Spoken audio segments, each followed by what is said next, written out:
What is going on, guys? I am the FD Guru, bringing to you guys an NFL Week 6 edition of my DFS podcast. I'm going to be giving you guys another promo code for my website to get you 25 Guru credits once again. Trying to give you guys as many credits as I can here in these NFL videos. I love doing giveaways, so you guys can get onto my website. We got 11 games on the main slate for Sunday here, 3 in the late wave, and 8 in the first wave of games at 1 o'clock Eastern. We have some great spots to target in this video. Just make sure you like this video and make sure you're subscribed. I do really appreciate it. I'm going to give you the promo code on my website. I always forget to mention it. Some people get confused, but it's all caps.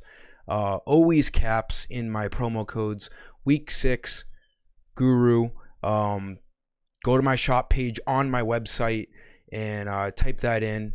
As you can see, you should get this little note saying coupon successfully added. And then if you give it a second, the site reloads and your balance of credits will have 25 more than it did before the code. So getting into this week's value picks, I'm going to be discussing these positions. I'm not just going to be giving one pick. I'm going to get a little bit more in depth here because I want to give you guys a really, really good idea on how to attack this main slate for week 6. Quarterback, there's not much research going into this one. We have 2 games with a 50 or more over-under, and it's the last 2 games on the slate. It's the Cardinals at the Seahawks, 2 bad defenses with 2 decent offenses. So expect plenty of points in that game. And then obviously, arguably the 2 best offenses in the entire NFL, Buffalo at Kansas City. The last game on that main slate, there should be fireworks in Kansas City here with these 2 offenses. We're going to go to Josh Allen.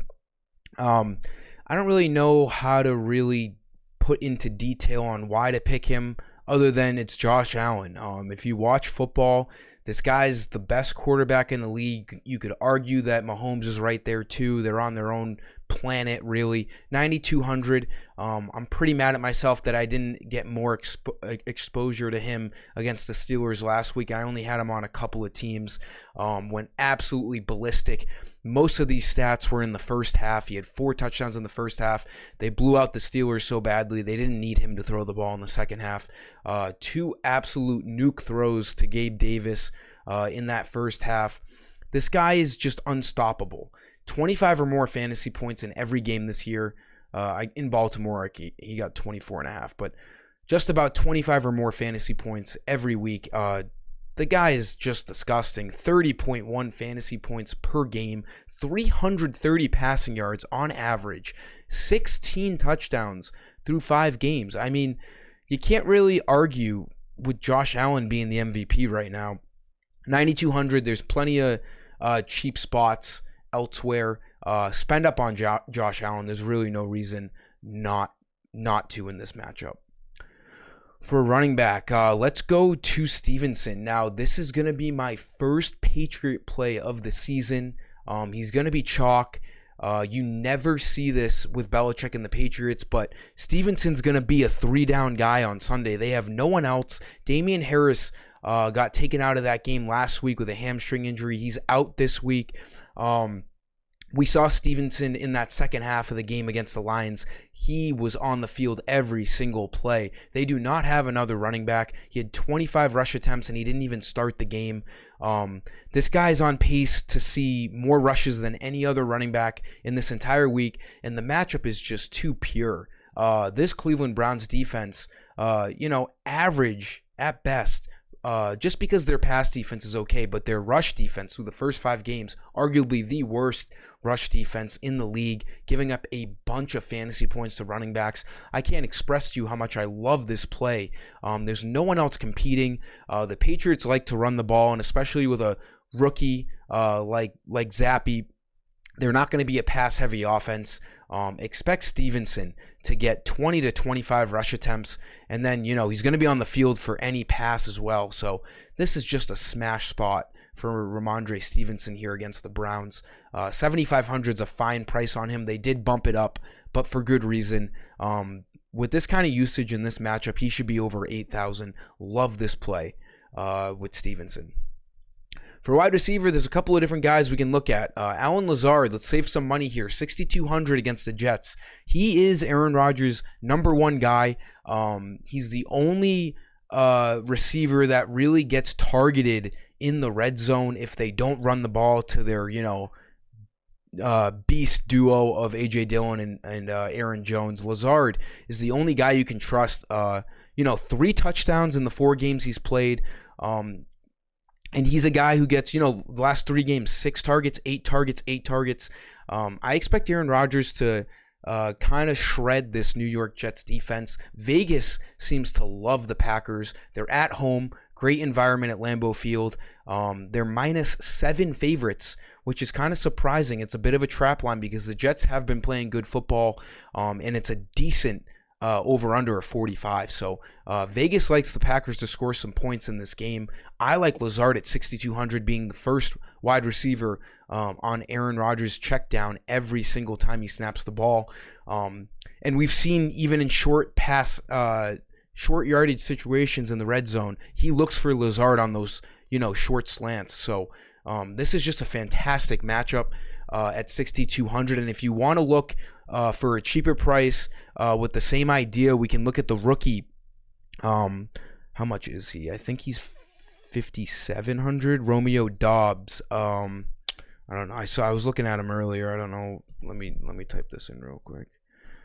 Romeo Doubs, 5,500. This is another, maybe more of a GPP guy, but you can save a ton of money at wide receiver. He's really their number 2. Rodgers hasn't been looking at Robert Tonyan like he did last year. Really the number 2 target for Rodgers so far this year. And he's a guy, he's got 2 touchdowns in his last 3 games. He has 21 targets in his last 3 games. I do expect Rodgers to throw on this Jets defense. So there's a couple of different ways you can look at these Packers wide receivers.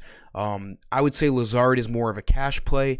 Doubs is more of a GPP play. Both guys should be on your radar in week 6.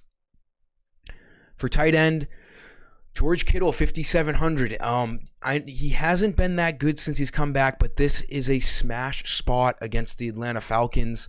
Garoppolo should have no issue throwing the ball to him or Deebo Samuel or Brandon Ayuk. This Falcons pass defense is terrible. George Kittle is a guy that should never be under 6,000. If you remember last year and the years prior, he's a guy that can be like 7,500, almost 8,000, right up there with Travis Kelce.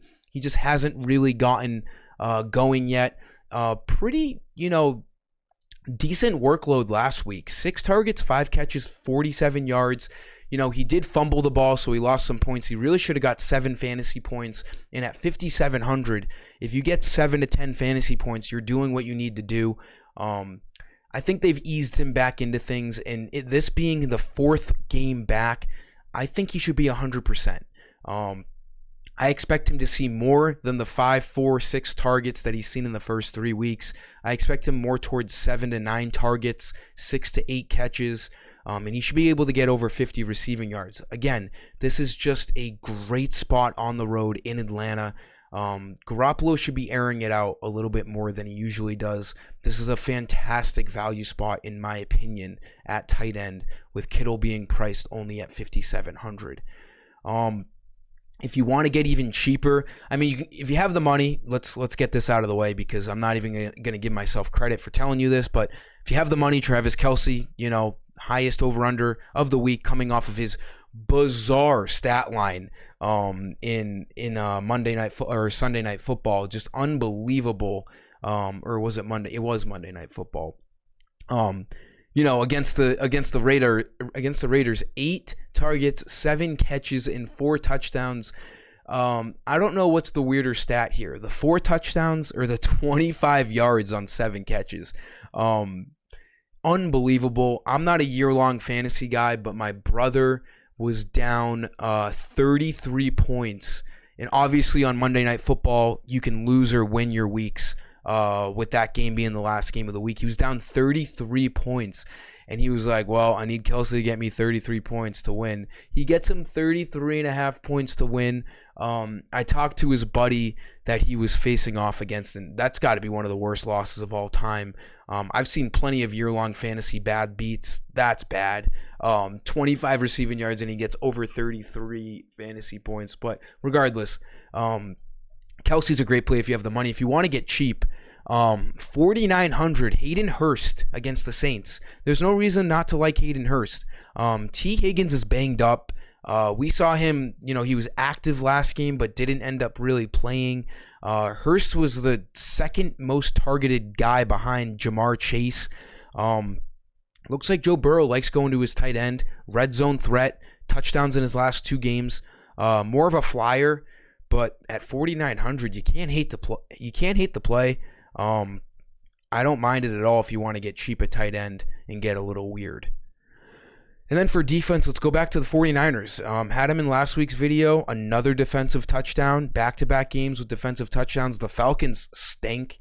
I could easily see Marcus Mariota throwing a pick 6 in this game. They're just underpriced still. I think they were 4,400 last week. They should be 5,000 or maybe even 5,100. 4,700 is still too cheap. They are looking like the best defense in the league right now. So if you got the money, I don't mind spending up for the 49ers defense. It worked well last week. If you need to save some money, there's a nice cheap defense in the Cincinnati Bengals against the Saints. You still got Andy Dalton for the Saints, so nothing to really be scared about. Bengals defense has looked pretty good. They're only averaging 16 points a game this year. Last 3 games, they've been pretty solid. 16 against the Jets, 8 against the Dolphins. Tough matchup with Lamar Jackson last week, but if you need to save some money, $3,600, a nice cheap price on the Bengals defense. That'll sum it up for this week's video, guys. Make sure to use my promo code. Like this video. Make sure you're subscribed. I appreciate you for tuning in. But until next time, I am the FD Guru, and I'm signing off. See ya.